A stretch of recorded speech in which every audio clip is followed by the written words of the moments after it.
il est si difficile pour nous d'apprendre à rester immobile. D'habitude, nous cherchons toujours un moyen de sentir que nous sommes productifs en faisant quelque chose, où nous avons toujours été habitués à essayer de contrôler les circonstances. Nous ne voulons pas que quelque chose échappe à notre contrôle. Je pense que c'est comme ça, n'est-ce pas? Nous voulons donc savoir ce qui se passe à la maison. Nous voulons savoir ce qui se passe au travail. Nous sommes toujours à la recherche des réponses à ce que nous n'avons pas. Parce que lorsque nous n'avons pas quelque chose, cela nous donne de l'incertitude. Nous avons l'impression de perdre le contrôle et que cela va nous échapper. Alors, nous choisissons de faire des efforts tout le temps, ce qui n'est pas mal. Le problème est que cela devient une obsession. Le problème est que cela devient une obsession d'avoir le contrôle. Et nous ne nous répondons pas. Et lorsque nous pensons de cette façon, bien souvent lorsque des conflits surviennent, au lieu de leur résoudre, excusez l'expression, nous nous plantons et nous faisons en sorte qu'un problème si simple devient quelque chose de compliqué. De cette façon, nous compliquons la vie, nous compliquons les situations, nous compliquons les relations, et même ainsi, nous compliquons la vie en Dieu. Quand c'est simple, nous ne consentons pas que quelque chose soit si simple et pratique. Et donc, nous voulons ajouter un degré de difficulté. Et de cette façon, nous nous faisons du bien. Parce que nous nous motivons pour faire plus de choses. Il arrive souvent que nous prenions des fardeaux que Dieu ne nous a jamais placés. Mais c'est ce à quoi nous nous sommes habitués. Nous ne laissons pas les autres vivre le processus, mais qui essaient de résoudre leur vie aussi. Les enfants, les parents, la famille, ici. Nous nous plaignons, nous rendons, nous donnons des coupes, des pieds. Nous crions, mais à la fin, nous arrivons à une conclusion. C'est ce qui nous fait nous sentir bien. Et nous n'apprenons pas à nous reposer. Cependant, il va arriver un moment où nous allons sentir le poids de la vie. Et nous allons arriver à ce point, et c'est là que je vais vous empêcher, à travers ces petits conseils que la Bible nous donne, d'arriver à ce point. Vous avez entendu la phrase? Et c'était la goutte d'eau qui a fait déborder les vases. Maintenant, quand nous disons c'était la goutte d'eau qui a fait déborder les vases, nous disons simplement que c'était la dernière chose qui m'a fait éclater. C'était la dernière chose dont j'avais besoin, n'est-ce pas? Nous pensons que le problème était dans ces gouttes. C'est-à-dire cette action, dans ces mots, dans ces situations qui se présentaient, et nous considérons que c'était la dernière chose à nous faire déborder de tristesse, de douleur, de colère ou d'énervement. En réalité, cela n'a rien à voir avec l'extérieur. Cela n'a jamais eu à voir avec l'extérieur. L'extérieur sera toujours là. Il essaiera de faire pression. Mais cela est toujours eu à voir avec nous, avec l'intérieur. Parce que bien que la vie fasse pression, cela dépend de nous. Si nous nous laissons faire pression, alors, comme fait l'intérieur, c'est-à-dire que, comme nous avons toujours pris ce que nous ne devions pas prendre, et que nous portons ce que nous ne devions pas porter, comme nous avons toujours voulu avoir le contrôle de toutes les situations. Il arrive un moment où certaines situations se présentent que nous ne pouvons plus supporter. Nous prenons tellement de fardeaux sur nous que nous sommes à bord de l'effondrement. Et puis, vous vous levez et une petite différence génère un dispute qui à la fin, quand vous y pensez, vous dit « Mais pourquoi nous nous battons pour quelque chose d'aussi simple ?» Je ne sais pas si cela vous est arrivé. Soudainement, vous arrivez à la fin de la journée et vous dites, quand vous parlez à un ami ou vous priez ou vous exprimez à quelqu'un de vous, commentaire sur quelque chose, vous dites, je me suis mis en colère à la maison. Mais c'était pour quelque chose de stupide, c'était pour quelque chose de simple. Et nous nous rendons compte qu'il en était ainsi. Parce qu'il n'était vraiment ainsi.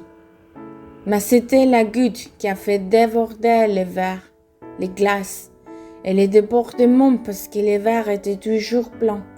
Et ceci, mes chers amis, nous amène à penser et à méditer. Êtes-vous sûr que la façon dont vous menez votre vie est juste? Qu'est-ce qui vous garantit qu'aujourd'hui, vous n'allez pas avoir cette coupe qui va faire déborder votre verre.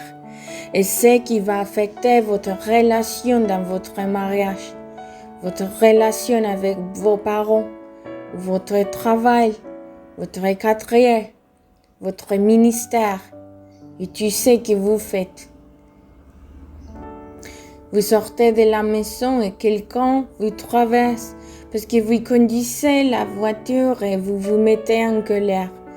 Vous allez arrêter le bus. Vous allez vous mettre en colère. Vous allez arrêter le bus et le bus ne s'arrête pas. Vous êtes en retard au travail. Tous ces petits désarrêtements de la journée, ça devient un fardeau très lourd. Ça devient ces dernières gouttes qui fait déborder la tasse. Et c'est parce que vous ne l'avez jamais vidé. J'ai donc appris quelque chose ce jour aussi en priant. J'ai dit à Dieu que notre plus grand besoin est d'apprendre à être tranquille. Mais pas nu parce que peut-être nous avons confiance en ce que demain nous pouvons faire. Et c'est là que le problème est. Nous sommes toujours aux commandes. Nous disons que nous nous reposons parce que la nuit, nous fermons les yeux. Mais ce n'est pas le cas. J'ai entendu cette expression à quelqu'un fois. Et il a dit, je demandais à Dieu du repos, parce que fermer les yeux n'est pas du repos. Et il a raison. Ou dis-moi, combien de fois vas-tu te coucher, fermer les yeux et te réveiller battu? Tu te réveilles fatigué. Le problème n'est peut-être pas le matelas. Le problème est à l'intérieur de toi. Parce que même pendant que tu fermes les yeux, tu cherchais toujours une solution. Tu portais toujours ces pressions et ces fardeaux. Vous l'avez pris personnellement. Vous arrivez au point de désespoir. Combien de fois avez-vous pensé à frapper un grand cri? Alors, nous ne nous reposons pas. Nous ne faisons pas de pause. Et si nous le faisons, nous attendons qu'il soit court. Parce que nous avons besoin de reprendre. Nous ne lâchons pas et nous n'apprenons pas à laisser Dieu avoir le contrôle de toutes les choses. Nous attendons qu'il soit encore parce que nous avons besoin de reprendre. Nous ne lâchons pas et nous n'apprenons pas à laisser Dieu avoir le contrôle de toutes choses. Et cela nous conduit à des espoirs de nombreuses fois et de ne pas laisser voir Dieu agir. Oui, nous croyons en Dieu, mais nous continuons à faire confiance à ce que nous pouvons réaliser. Nous croyons en Dieu, mais nous continuons à faire confiance à ce que nous pouvons faire même nous-mêmes. Et nous ne laissons Dieu faire que lorsque c'est que quelque chose que nous considérons comme trop grand, que nous ne pouvons plus faire, lorsque le Seigneur nous donne son aide même dans les plus petites choses.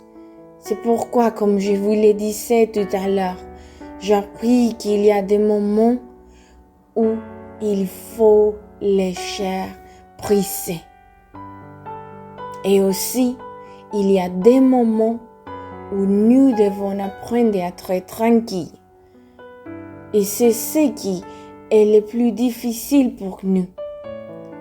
Parce que si nous n'apprenons pas cela et à connaître Dieu pour nous reposer et le laisser nous guider, nous aider, nous diriger, mes amis, nous finirons fatigués, frustrés, inquiets avec la vie, avec la dernière goutte qui va déborder de notre verre.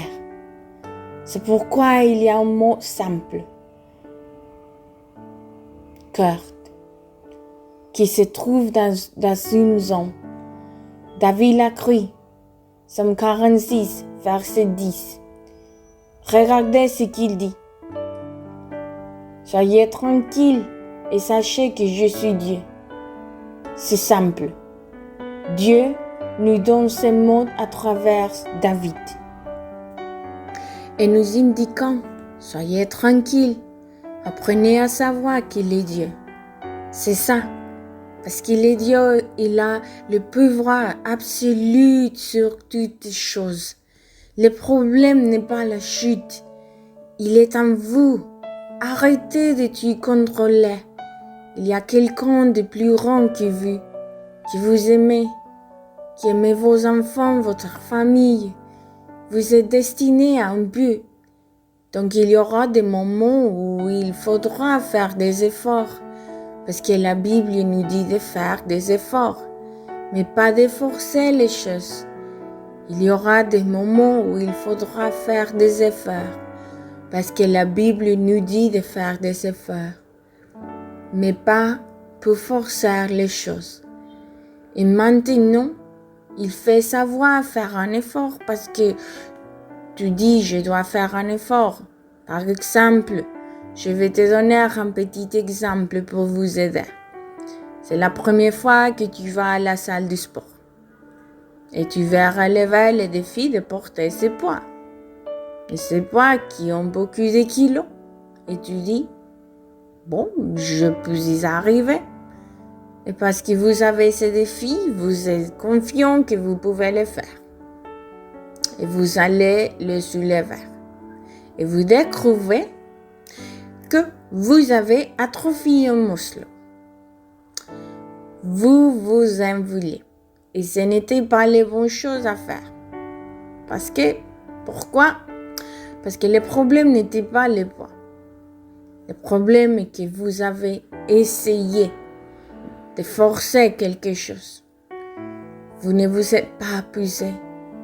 Vous avez forcé votre corps à faire quelque chose auquel il n'était pas habitué. Et pour cela, vous avez besoin de processus. Pour cela, vous avez besoin de patience. D'accord? Alors, il y a certaines situations que nous ne serons pas capables de résoudre par nos propres forces. Et parfois, nous traversons la vie à moitié amère et très fatigués. Nous commençons la semaine peut-être où nous n'avons même pas atteint le milieu. Où nous passons juste le milieu. Nous n'avons pas atteint la fin de la semaine. Quand nous nous sentons déjà brisés. Parce que ce n'est pas pour moi. Parce que nous n'avons pas appris à être tranquilles. Ce qui se passe quand on est tranquille tout d'abord, on apprend à calmer son âme. On apprend la patience. Quand on est tranquille, on apprend à être tranquille. On apprend la patience. Quand on est tranquille, on apprend la patience. Nous apprenons à calmer notre âme. Nous apprenons la patience quand nous sommes calmes.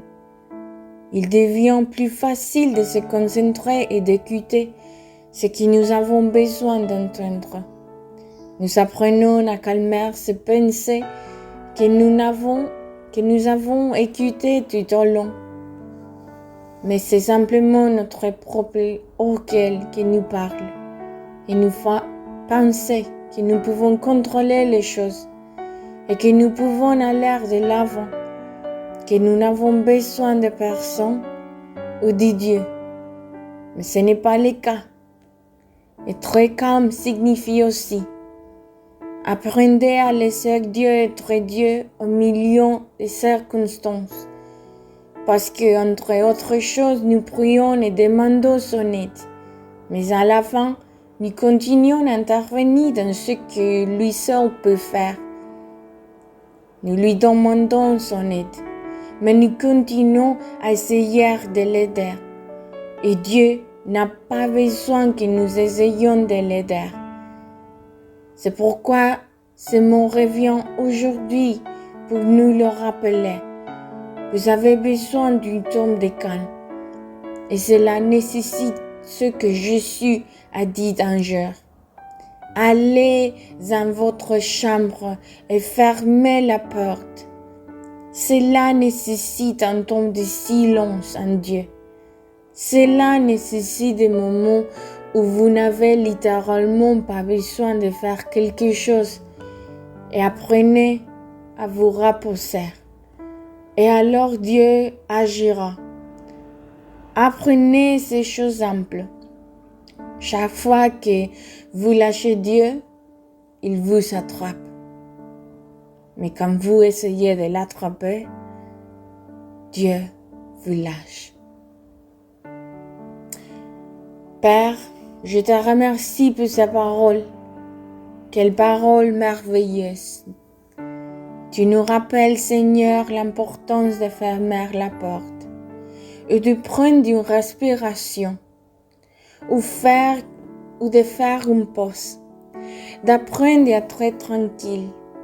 La mobilité est nécessaire, mais pas une mobilité qui consiste à s'arrêter pour penser à ce que nous allons faire ensuite, à te relâcher un fardeau sur toi et de te laisser être Dieu. Parce qu'il y a des choses que toi seul peux faire. En attendant les choses que nous devons faire, nous te demandons la force et le courage de les réaliser. Mais ce que nous ne pouvons pas faire, aide-nous à comprendre le chemin parcouru et à passer du temps avec toi, à se reposer. Mais vraiment, parce que seulement en toi, nous pouvons le faire. Et avoir confiance, non pas en nous-mêmes, mais en ce que tu as fait sur la croix, en ce que tu fais, en ce que tu es déjà en train de réaliser. Parce que ta voix est meilleure. Nous le demandons, Seigneur, au nom de Jésus. Et je te remercie pour ta fidélité. Être avec toi et c'est avec nous. Passer plus de temps avec toi, avec les gens est nécessaire. Merci Seigneur. Au nom de Jésus. Amen. Aujourd'hui, je vous parle. Je suis le pasteur et votre ami Elias Hoyos. Je vous invite à me suivre sur les réseaux sociaux, sur Instagram. Vous me trouvez comme Pasteur Elias HC. Et je vous invite à vous abonner à notre chaîne YouTube. Là, vous nous trouvez comme des dévotionnels juste temps. Bénédiction à tous.